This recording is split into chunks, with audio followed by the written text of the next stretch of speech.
you the truth, I'm worried. He expected to be back by now. He said he'd be here by 12 o'clock. 1 o'clock? Oh, I hope nothing has happened to him.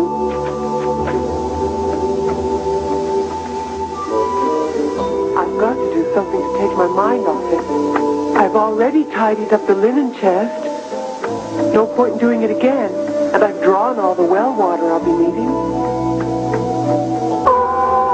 Let me show you a secret world, the stuff that dreams are made of.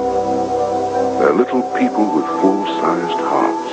There's nothing to be afraid of. You may not see them, but they're right here, up each day at the crack of dawn, hurrying busily all around you. Let me show you a secret world.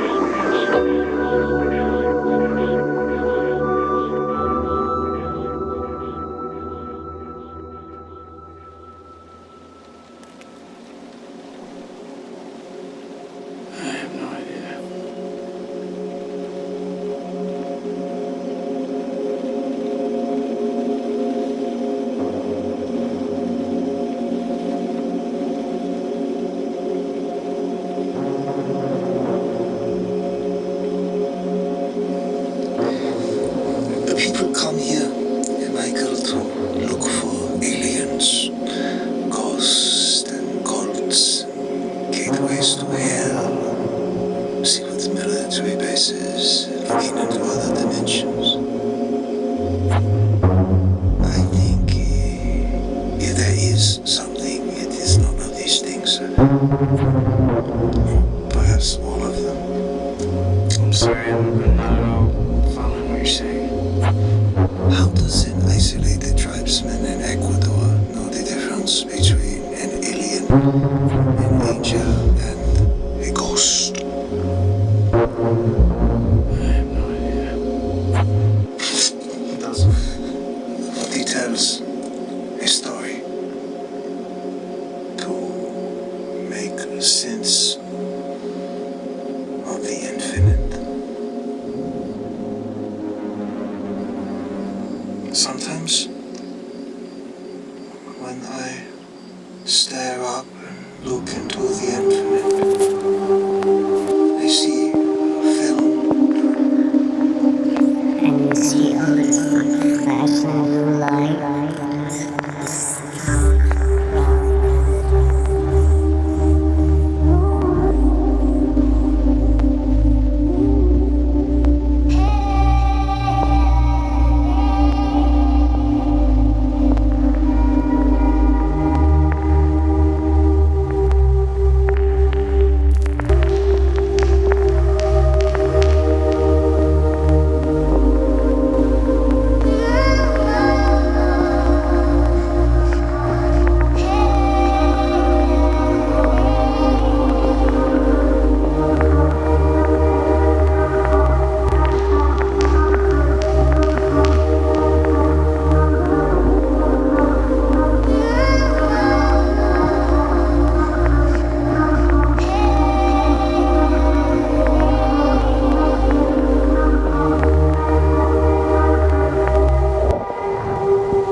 move a B-flat chord. There are not too many instances where people encourage the people to give vent to their own feelings and produce that which is within them.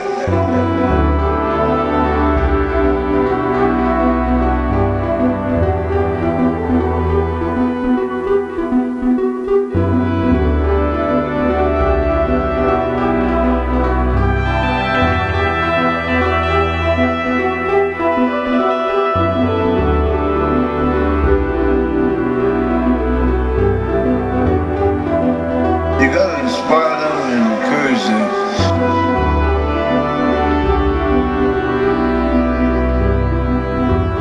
Right move a B-flat chord.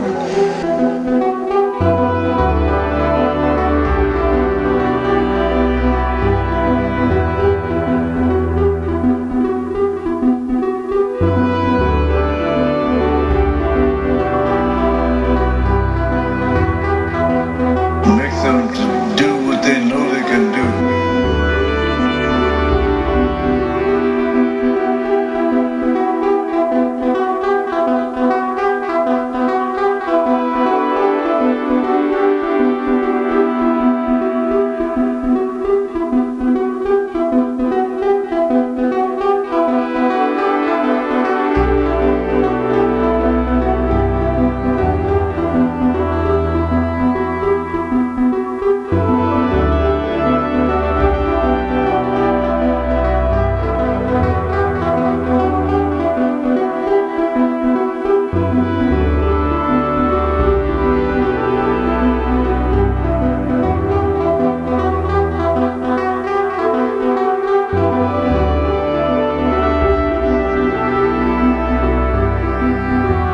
You gotta inspire them and encourage them, make them to do what they know they can do.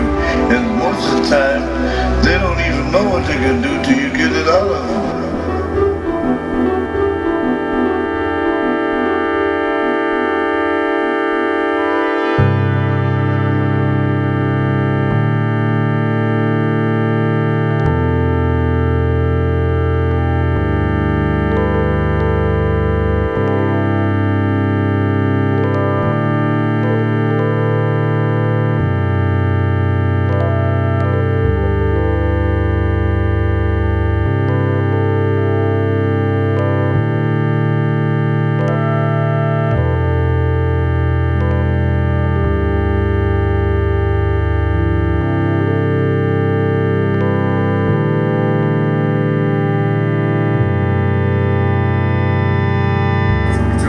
My biggest enemy has been my mind.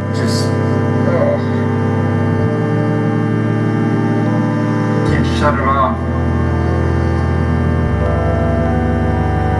I can't get down to really what it is that I think I should be saying. Straight from me, straight from who I am. Because my mind is such a barrier. It's such a barrier.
That's because we think we have to be successful, then we'll be happier. The real problem is our brains work in the opposite order. If you can raise somebody's level of positivity in the present, then their brain experiences what we now call a happiness advantage, which is your brain is positive, performs significantly better than it does negative neutral stress.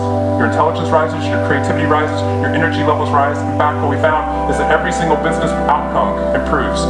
Your brain at positive is 31% more productive than your brain at negative neutral or stress. You're 37% better at sales. Doctors are 19% faster, more accurate at coming up with the correct diagnosis when positive instead of negative neutral or stress, which means we can reverse the formula. If we can find a way of becoming positive in the present, then our brains work even more successfully, as we're able to work harder, faster, and more intelligently. What we need to be able to do is reverse this formula so we can start to see what our brains are actually capable of. Because dopamine, which floods into your system when you're positive, has two functions. Not only does it make you happier, it turns on all of the learning centers in your brain, allowing you to adapt to the world in a different way. We found that there are ways you can train your brain to be able to become more positive. In just a 2-minute span of time, done for 21 days in a row, we can actually rewire your brain, allowing your brain to actually work more optimistically and more successfully. We've done these things in research now in every single company that I've worked with, getting them to write down 3 new things that they're grateful for 21 days in a row, 3 new things each day, and at the end of it, their brain starts to retain a pattern of scanning the world not for the negative, but for the positive first. Journaling about one positive experience you've had over the past 24 hours allows your brain to relive it. Exercise teaches your brain your behavior matters. We find that meditation allows your brain to get over the cultural ADHD that we've been creating by trying to do multiple tasks at once. It allows our brains to focus on the task at hand. And finally, random acts of kindness or conscious acts of kindness. We get people where they open up their inbox to write one positive email praising or thanking somebody in their social support network. And by doing these activities and by training your brain just like we train our bodies, what we found is we can reverse the formula for happiness and success, and in doing so, not only create ripples of positivity, but create a real revolution.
And some of them don't give a shit. Some of them can't if they try, because they don't practice. They don't study it enough. They don't study themselves enough. They don't know what their shortcomings are. So that's real important to know. Yeah. To know yourself.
Most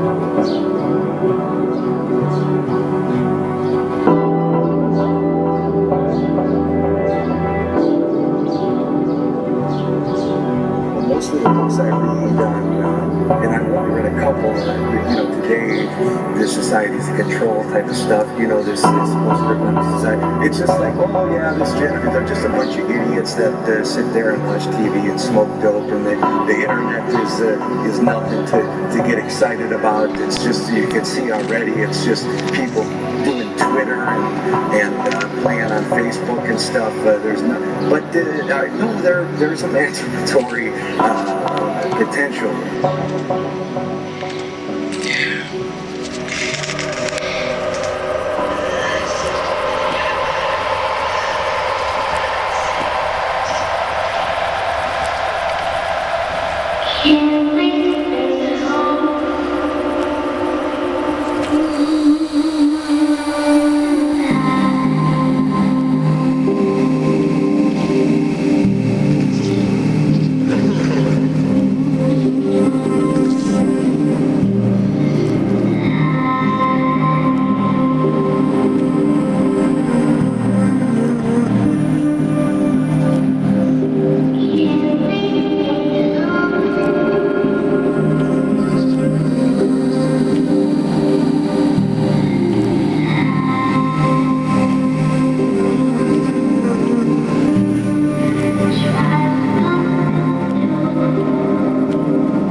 Ben, I keep asking you this, but why me?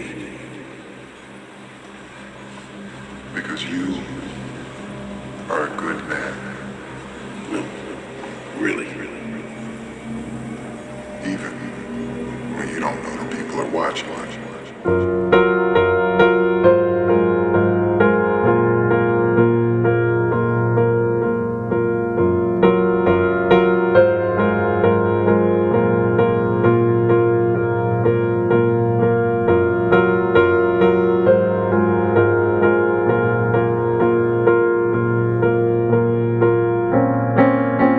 I'm guarded about anything that casts aspersions on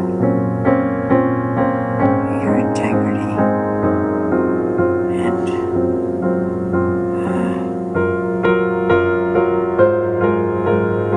that's dishonorable and unethical.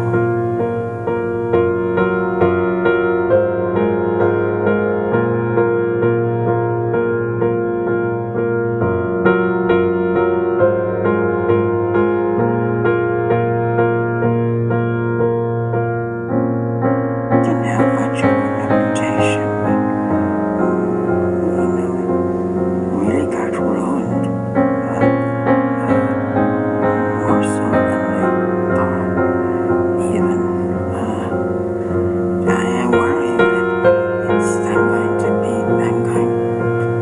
be looked at as a crook and a drinker and a smoker, which is all pretty bad. It's pretty negative, but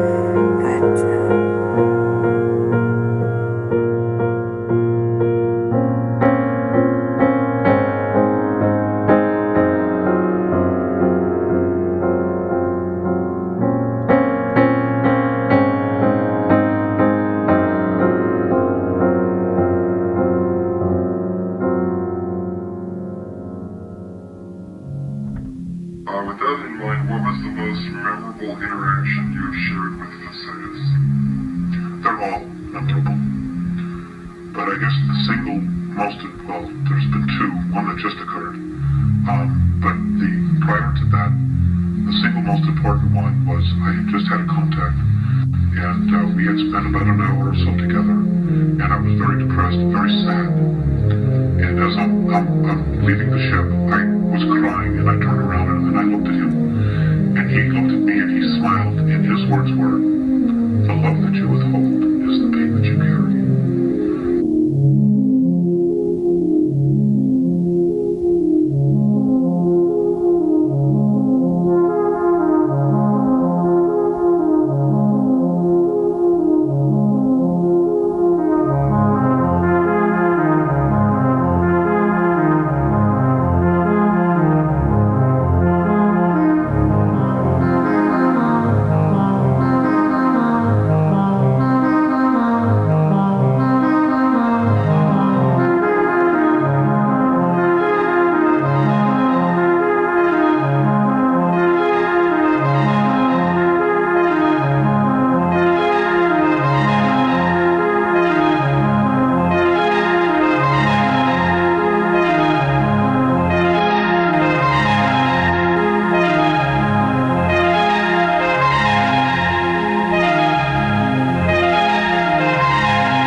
We look at the places in our life where we withheld love, like we maybe didn't give enough, and we judge ourselves in that.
set for yourself, the path you set for yourself. You can't do it the easy way. You gotta do it the right way. You gotta work hard at it.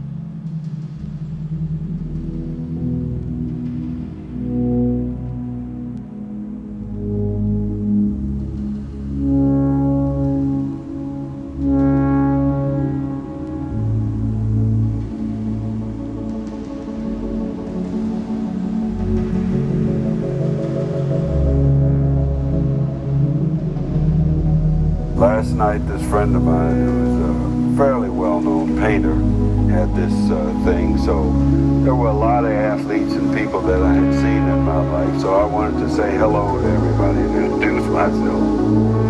And I went over to this one guy, and man, I got stuck. And it brought back memories because there was a woman with him, and she started to laugh.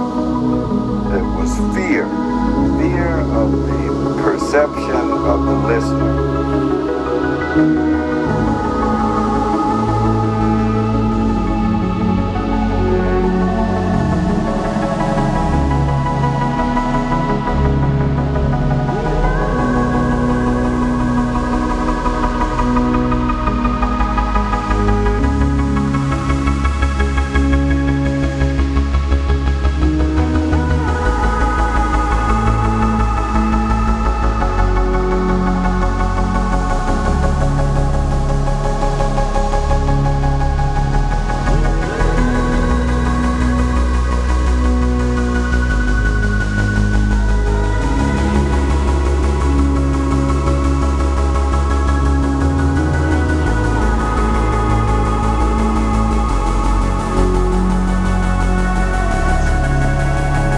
Fear that makes us apprehensive right at the point of trying to speak that stops us.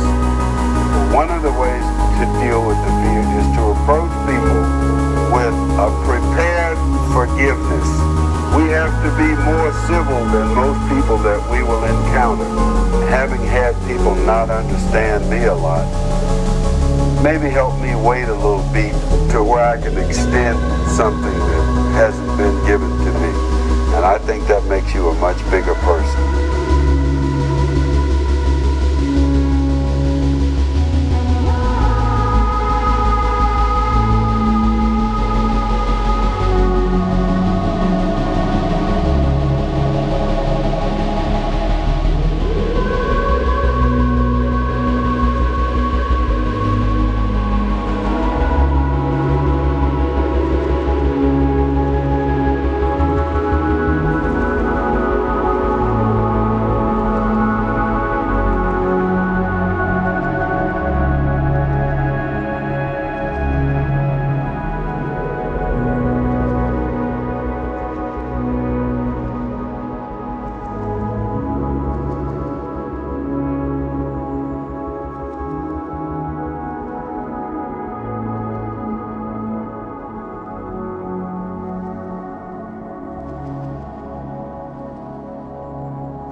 What's happening to me if I die?